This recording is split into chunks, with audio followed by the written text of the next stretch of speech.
Rajasthan railway में निकली bumper vacancy, 10वीं पास कर सकते हैं apply. Rajasthan CET graduate level की डेट बदली, यहाँ देखे नई तिथि। गहलोत ने सरकार की 34 वर्षगांठ पर सियासी विरोध को ललकारा, सीएम बोले 4 साल बेमिसाल। राजस्थान में फ्री स्मार्टफोन मिलना शुरू, 3 साल तक मिलेगा फ्री इंटरनेट, अब इन जगहों पर मिलेगा मोबाइल। तो दोस्तों चलिए नजर डालते हैं आज राजस्थान की 15 बड़ी खबरों पर। लेकिन उससे पहले अगर अभी तक आपने हमारे यूट्यूब चैनल को सब्सक्राइब नहीं किया तो प्लीज चैनल को सब्सक्राइब करके बेल आइकन को ऑल पे प्रेस कर ले। दोस्तों महिलाओं के लिए बहुत ही बड़ी खुशखबरी है, अब राजस्थान में इन जगहों पर मिलेंगे फ्री मोबाइल। दोस्तों राजस्थान में मुख्यमंत्री डिजिटल सेवा योजना 2022 के तहत चिरंजीवी परिवारों की महिलाओं को सरकार की ओर से स्मार्टफोन दिए जाएंगे। आपको बता दूं कि इस योजना का लाभ राजस्थान की 1,33,00,000 महिलाओं को मिलेगा। इस मोबाइल के लिए राजस्थान की सरकार आपसे कोई पैसा नहीं लेगी, क्योंकि राजस्थान में सभी महिलाओं को ये मुफ्त में मिलेगा, क्योंकि ये योजना राजस्थान सरकार के द्वारा लागू की गई है। फ्री मोबाइल स्कीम के तहत स्मार्टफोन में 3 साल का डाटा और कॉलिंग फ्री मिलेगा। मुख्यमंत्री डिजिटल सेवा योजना के तहत 17 अगस्त को इसकी टेक्निकल बिड खोली गई। उसके बाद फिर से मोबाइल बांटने का काम शुरू कर दिया गया है। राजस्थान मुफ्त मोबाइल योजना के तहत उपलब्ध मोबाइल ग्राम पंचायत स्तर पर उपलब्ध होंगे, लेकिन अभी तक ये पुष्टि नहीं हुई है कि आपकी ग्राम पंचायत में मोबाइल कब से उपलब्ध होगा। लेकिन हमारे पास सूत्रों के प्राप्त जानकारी के अनुसार अब नए साल से मुफ्त मोबाइल योजना का वितरण शुरू किया जाएगा। तब तक सरकार के पास मुफ्त मोबाइल वितरण के लिए पर्याप्त स्टॉक होने जा रहा है। कुछ जगहों पर और राजस्थान की सभी आंगनबाड़ी कार्यकर्ताओं को मोबाइल भी आम लोगों को दिए गए हैं। लेकिन अब नए साल की शुरुआत होगी और 3 महीने में सभी महिलाओं को मोबाइल बांटे जाएंगे। लेकिन दोस्तों कई लोगों के मन में ये सवाल है कि मुख्यमंत्री डिजिटल सेवा योजना 2022 का लाभ किस किस को मिलेगा। लेकिन अब आपको घबराने की जरूरत नहीं है, हम यहाँ पूरी जानकारी आपको उपलब्ध करवा रहे हैं। अब मुख्यमंत्री डिजिटल सेवा योजना 2022 के तहत उन महिलाओं को लाभ दिया जाएगा जो चिरंजीवी परिवारों से ताल्लुक रखती है। ऐसी महिलाओं की संख्या राजस्थान में 1,33,00,000 से अधिक है। बताया जा रहा है कि इस योजना को लेकर कई नियम राजस्थान सरकार द्वारा दिए जाएंगे। अभी इस योजना की घोषणा राजस्थान सरकार ने की है, जैसा कि इस योजना की आधिकारिक अधिसूचना राजस्थान सरकार द्वारा जारी की जाएगी। आपको बता दें कि नए साल से ये मोबाइल सभी राजस्थान की महिलाओं को दे दिए जाएंगे। दोस्तों राजस्थान में आंगनवाड़ी भर्ती के तहत महिला सुपरवाइजर, सेविका और सहायिका के पदों पर 2022 और 23 में भर्तियां की जाएगी। ये भर्तियां लगभग 15,000 पदों पर की जाएगी, जिसके लिए अलग अलग समय पर आंगनवाड़ी भर्ती के नोटिफिकेशन जारी किए जा रहे हैं। प्रदेश में आंगनवाड़ी केंद्रों पर मानदेय कर्मियों के रिक्त पदों को भरा जाएगा। राजस्थान आंगनवाड़ी भर्ती 2022 के आवेदन प्रत्येक ग्राम पंचायत के स्तर पर किए जाएंगे, यानी आवेदक उसी ग्राम पंचायत का होना चाहिए जिसके लिए वह आवेदन कर रहा है। राजस्थान में आंगनवाड़ी भर्ती 2022 की प्रक्रिया अलग अलग जिलों के लिए अलग अलग तारीख के अनुसार होगी। हम आपको जैसे जैसे जिलों का नोटिफिकेशन जारी होगा हम आपको अपडेट करते रहेंगे। राजस्थान आंगनवाड़ी भर्ती 2022 से 23 के तहत आवेदन करने वाले आवेदक की न्यूनतम आयु 21 वर्ष एवं अधिकतम 40 वर्ष होनी चाहिए। आपको बताता चलूं कि विधवा महिलाओं के लिए अधिकतम आयु 45 वर्ष रखी गई है।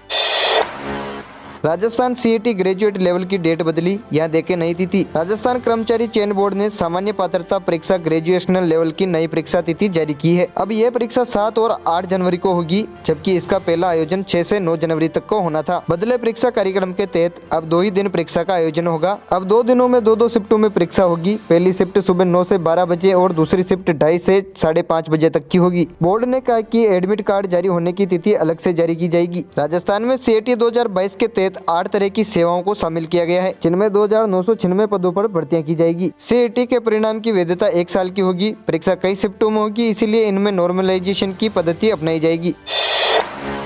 रेलवे में 2422 पदों पर भर्तियां, 10वीं पास के लिए कोल्ड फील्ड लिमिटेड में नौकरी। दोस्तों आज हमारी लिस्ट में 10वीं पास से लेकर ग्रेजुएट तक के लिए सरकारी नौकरी है। आईटीआई सर्टिफिकेट के साथ 10वीं पास कैंडिडेट्स के लिए सेंट्रल रेलवे में 2422 अप्रेंटिस पदों पर भर्तियां निकाली है। 35 साल के कैंडिडेट्स के लिए न्यूक्लियर पावर कॉर्पोरेशन में 4 तरह के पदों पर 243 भर्तियां निकाली है। इसके साथ ही 30 साल तक के ग्रेजुएट कैंडिडेट्स के लिए कानपुर छावनी बोर्ड में टीचर और इंस्पेक्टर के पदों पर आवेदन मांगे गए हैं। ग्रेजुएट कैंडिडेट्स के पास सुप्रीम कोर्ट के कोर्ट असिस्टेंट बनने का भी मौका है। सूचना के अनुसार इनमें सैलरी 80,000 रुपए महीना है। गहलोत सरकार ने 34 बार वर्षगांठ पर सियासी विरोध को ललकारा, सीएम बोले 4 साल बेमिसाल। राजस्थान के सीएम अशोक गहलोत ने कहा कि जनता सरकार के खिलाफ नहीं है, प्रदेश में सत्ता विरोध लहर नहीं है। सीएम गहलोत ने सरकार के 4 साल पूरा होने पर आज जयपुर में जवाहर कला केंद्र में 5 दिवसीय प्रदर्शनी का उद्घाटन किया। सीएम ने कहा कि हमने लोगों से पूछकर घोषणा पत्र बनाया और इसका बजट शानदार रहा। घोषणा पत्र को सरकारी दस्तावेज बनाया। कोरोना प्रदर्शन की विश्व स्वास्थ्य संगठन ने तारीफ की। हमने कोरोना काल में कोई कमी नहीं रखी, सभी मंत्री और विधायकों से बात की। हमारे बजट को लेकर विपक्ष भी चुप हो गया। स्वास्थ्य, शिक्षा और किसानों का ध्यान रखा गया। सीएम अशोक गहलोत ने कहा कि जनता सरकार के खिलाफ नहीं है, अगला बजट युवाओं को ध्यान में रखकर बना रहे हैं। इस बात से सीएम ने बीजेपी पर जमकर निशाना साधा है। Jodhpur cylinder blast, PM Modi ने खोला राहत कोष, घायलों और मृतकों के लिए इतने लाख रुपए। शुक्रवार को प्रधानमंत्री नरेंद्र मोदी ने जोधपुर सिलेंडर ब्लास्ट हादसे में मरने वाले और घायलों के लिए अनुग्रह राशि की घोषणा की है। इस हादसे में जान गंवाने वाले के परिजनों को पीएम मोदी ने प्रधानमंत्री राष्ट्रीय राहत कोष से 2 लाख रुपए, वहीं हादसे में घायल हुए लोगों को 50,000 रुपए देने की घोषणा की है। जोधपुर में शादी के दौरान सिलेंडर ब्लास्ट होने से अब तक 32 लोगों की मौत हो चुकी है, जबकि 5 घायल है। राजस्थान सरकार पहले ही इस हादसे में पीड़ितों को सहायता राशि की घोषणा कर चुकी है। राजस्थान में जमाव बिंदु पर पहुंचा पारा, फतेहपुर में शून्य पर। राजस्थान के कई जिलों में रहेगा ठंडा मौसम। राजस्थान में पिछले 24 घंटों के दौरान न्यूनतम तापमान में 2 डिग्री तक की गिरावट दर्ज की गई है। फतेहपुर में न्यूनतम तापमान शून्य पर पहुंच गया है। चूरू में 1.3, माउंट आबू में तापमान में 3 डिग्री तक की गिरावट हुई है। यहाँ पारा 2 डिग्री रहा, जबकि राजधानी जयपुर में न्यूनतम तापमान 1.2 डिग्री की गिरावट के साथ 8.8 डिग्री दर्ज किया गया। मौसम विभाग केंद्र के अधिकारियों के अनुसार अगले 24 घंटों में न्यूनतम तापमान में 1 से 2 डिग्री की गिरावट होने की संभावना है। अगले सप्ताह के दौरान अधिकांश स्थानों पर न्यूनतम तापमान औसत के आसपास रहने की संभावना है। वहीं मई के महीने में आखिरी सप्ताह में कड़ाके की ठंड पड़ सकती है। आरपीएससी का एडमिट कार्ड हुआ जारी। राजस्थान लोक सेवा आयोग ने आरपीएससी का एडमिट जारी कर दिया है। एडमिट कार्ड जारी होने के साथ ही उम्मीदवारों में अपना एडमिट कार्ड डाउनलोड करने की होड़ मच गई है। बता दें कि आरपीएससी ने ग्रुप ए परीक्षा के लिए आरपीएससी द्वितीय ग्रेड प्रवेश पत्र 2022 जारी किया है। उम्मीदवार अपना एडमिट कार्ड डाउनलोड करने के लिए आधिकारिक वेबसाइट rpsc.rajasthan.gov.in पर विजिट कर सकते हैं। उम्मीदवारों को अपना एडमिट कार्ड डाउनलोड करने के लिए आवेदन क्रमांक और जन्म तिथि का उपयोग करना होगा।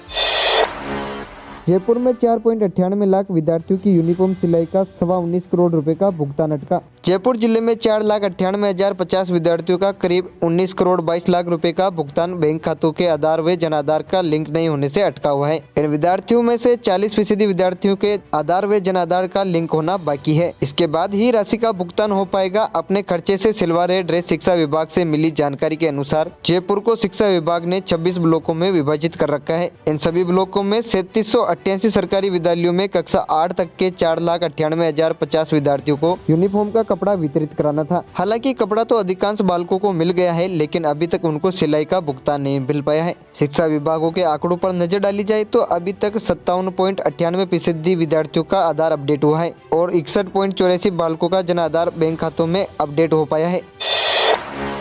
राजस्थान में नहीं मिल सका किसान प्रधानमंत्री सम्मान निधि का पैसा, घनश्याम तिवारी ने दी जानकारी। राजस्थान में सरकार की उदासीनता से 4,25,000 की किसान प्रधानमंत्री सम्मान निधि का पैसा नहीं मिल सका। केंद्रीय कृषि मंत्री ने संसद में राज्य से भाजपा सांसद घनश्याम तिवारी के सवाल के जवाब में ये जानकारी दी। कृषि मंत्री ने बताया कि पिछले 8 वर्षों में सरकार ने कृषि के बजट में काफी वृद्धि की है। जहाँ 2013 में कृषि का बजट 23,000 करोड़ था, वहीं वर्तमान 2022 में कृषि का बजट 1,32,000 करोड़ से अधिक था, जिसमें आधे से अधिक पीएम किसान सम्मान निधि के लिए था। डीबीटी के माध्यम से लगभग 11.5 करोड़ किसानों को 2,24,000 करोड़ किसान सम्मान निधि के अंतर्गत अब तक राशि दी जा चुकी है। किसानों के हित में बाजार में उसे उचित मूल्य कैसे मिले, इसके लिए फार्मर्स प्रोड्यूसर्स ऑर्गेनाइजेशन प्रारंभ की गई, जिसके तहत छोटे छोटे किसानों की मार्केटिंग क्षमता बढ़ेगी और उसे अधिक मूल्य मिल सकेगा।